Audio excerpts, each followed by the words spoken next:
సింహరాశి వారికి ఈ వారం మిశ్రమమైనటువంటి ఫలితాలు గోచరిస్తూ ఉన్నాయి.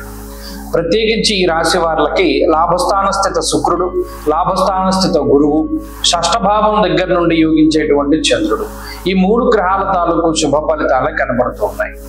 ప్రధానంగా అష్టమంలో వక్రించినటువంటి శనేశ్వరుడు ఉపశమనాన్ని కలగజేసేటువంటి గ్రహస్థితి. ఎందుకంటే ఏదో ఒక అనారోగ్య సమస్య, ఆరోగ్యపరంగా మానసికమైనటువంటి భయము, ఆందోళన, ఒత్తిడి అధికంగా ఉండడం, ఇలా మానసిక శారీరకమైనటువంటి సమస్యలు అటు సప్తమ రాహు వల్ల అష్టమ శనేశ్వరుడు వల్ల వస్తూ ఉన్నటువంటి తరుణంలో జన్మకుజుని యొక్క దోషం తొలగిపోవడం అనేది కొంత ఉపశమనం గత వారంతో పోల్చుకుంటే. గత వారాలతో కూడా అంటే 2 వారాల క్రితం జన్మకుజుని యొక్క దోషం ఉన్నది. క్రితం వారం లేదు, ఈ వారము లేదు జన్మకుజుడు. అయితే శని వక్రించడం గత వారం లాగా అయితే కొంత మంచి విషయంగా మనం చెప్పుకోవచ్చు.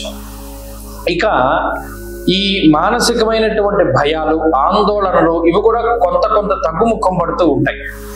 ఆర్థికంగా ఇబ్బంది ఉండదు. కావలసినటువంటి సమయానికి ఎంత ధనం కావాల్సి వస్తుందో అంత ధనము వస్తూ ఉంటుంది, సమకూరుతూ ఉంటుంది. ఉద్యోగపరంగా, వ్యాపార పరంగా కష్టం ఎక్కువగా ఉన్నప్పటికీ ప్రతిఫలం ఉంటుంది. మిగతా వాళ్ళకి లేనటువంటి సదుపాయాలు, సౌకర్యాలు ఈ రాశి వారికి ఉన్నాయి. పక్కవాడి ఉద్యోగం పోతోంది అని భయపడవలసినటువంటి పరిస్థితులు, మీ ఉద్యోగానికి షూరిటీ ఉన్నది. గురుడు లాభంలో ఉన్నంత వరకు ఉద్యోగం పోదు. అలాగే ఇప్పుడు శుక్రుడు లాభగతుడైనప్పుడు విదేశాల్లో ఉండేటువంటి సింహరాశి వారికి ఇది కొంత ఉపయోగపడుతుంది, ప్రత్యేకించి ఉద్యోగ విషయాల్లో. అలాగే కుటుంబ సంబంధమైనటువంటి వ్యవహారాలు బాగున్నాయి. నూతన గృహ, వాహన, ఆభరణ, వస్త్రాది సౌకర్యాలు బాగున్నాయి. అన్నిటి పరంగా కూడా కొంత మానసికంగా పడేటువంటి ఇబ్బందులు సైతం తగ్గుముఖం పట్టేటువంటి విధంగా ఈ వారంలో గ్రహస్థితి ఉంటుంది. స్వస్థాన ప్రాప్తిమారోగ్యం అర్ధలాభం యశోముదం అన్నది శాస్త్రం. వారాంతానికి వెళ్లే కొద్దీ ఏమవుతుంది అంటే చంద్రబలం పెరుగుతూ సొంత ప్రాంతాలకు చేరుకోవడం కానీ, లేదా మనసుకి ఆహ్లాదాన్ని కలిగించేటువంటి ప్రాంతాల సందర్శనం కానీ, ఇటువంటివన్నీ జరుగుతూ ఉంటాయి. ఇక రుణ బాధలు, రోగ బాధలు తగ్గుముఖం పట్టేటువంటి విధంగా ఈ గ్రహస్థితి కొంత ఊతాన్ని కలగజేస్తుంది ఉంటుంది. ఉద్యోగ వ్యాపార రంగాల్లో సింహరాశి వారికి మధ్యస్థమైనటువంటి ఫలితాలే ఉన్నాయి.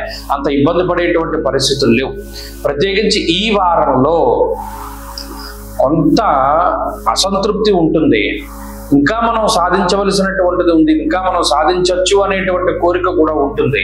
దాన్ని అధిగమించడానికి లేదా మానసిక సంతృప్తిని పొందడానికి ఎక్కువగా సుబ్రహ్మణ్యారాధన చేస్తూ ఉండాలి. ప్రత్యేకించి సుబ్రహ్మణ్య కరావలంబ స్తోత్రాన్ని పారాయణ చేస్తే మంచి ఫలితాలు వస్తాయి.